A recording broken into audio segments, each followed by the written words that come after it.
மனோஜும் ரோகிணியும் ஏஜென்சில விசாரிக்கிறாங்க. அப்ப ஏஜென்சிக்காரங்க என்ன சொல்றாங்கன்னா, கஸ்டமரோட எந்த டீட்டெயிலும் நாங்க கொடுக்க கூடாதுன்னு சொல்றாங்க. ரோகிணி சொல்றாங்க, அவங்க பாட்டி இறந்து போயிட்டாங்களே, அதுக்கு சம்பந்தப்பட்டவங்க சொல்லாம நாங்க எந்த டீட்டெயிலும் கொடுக்க முடியாதுன்னு சொல்றாங்க. ரோகிணி கிட்ட சாரின்னு சொல்லிடுறாங்க. சொல்லிட்டு மனோஜ் கிளம்பிடுறாரு. ஜீவா முத்து கார்ல வர்றப்ப பழைய ஞாபகங்கள்லாம் வருது. ஜீவாவுக்கு கேக்குறாரு, எந்த நாட்டுல இருந்து மேடம் வர்றீங்க? கனடா. அந்த ஊரா மேடம்? சென்னை தான், இப்ப அங்க செட்டில் ஆயிருக்கேன். உள்ள ஃபேமஸான பிளேஸ் எல்லாம் சொல்றாங்க முத்துவுக்கு. ஜீவா சொல்றாங்க, இங்க ஒரு ப்ராப்பர்ட்டி வாங்கணும், மார்னிங் நீங்க அவைலபிளா இருப்பீங்கல்ல?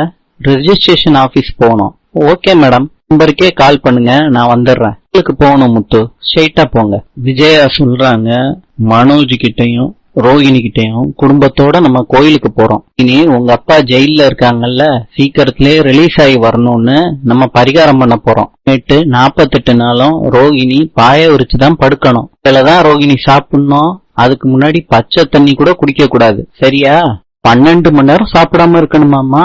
விரதம்னா இதை கடைப்பிடிச்சுதான்டா ஆகணும். இதுல நம்ம குடும்பத்தோட கோயிலுக்கு போகணும்டா.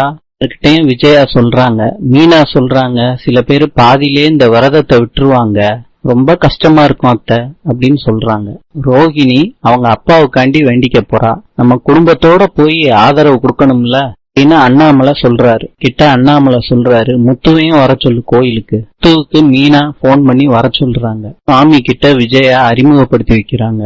இவங்கதான் பரிகாரம் பண்ண போறாங்கன்னு சொல்றாங்க. சாமி அப்படியான்னு கேட்டுட்டு போறாரு. நீ சாமியை பார்த்து நிக்கிறாங்க. தலைக்கு தண்ணி ஊத்துறாங்க, மாலை போட்டு விடுறாங்க, பொட்டு வச்சு விடுறாங்க. ஜீவாவை கூட்டிட்டு வர்றாங்க. ஜீவா கிட்ட சொல்றாங்க, 10 நிமிஷத்துல ஹோட்டலுக்கு போயிடலாம் மேடம், பர்சனல் விஷயமா வந்திருக்கேன் அப்படின்னு சொல்றாங்க. ஓகேன்னு சொல்றாங்க ஜீவா. பாம்புகளின் ஜென்ம விரோதி கழுகு. நாளை சந்திப்போம்.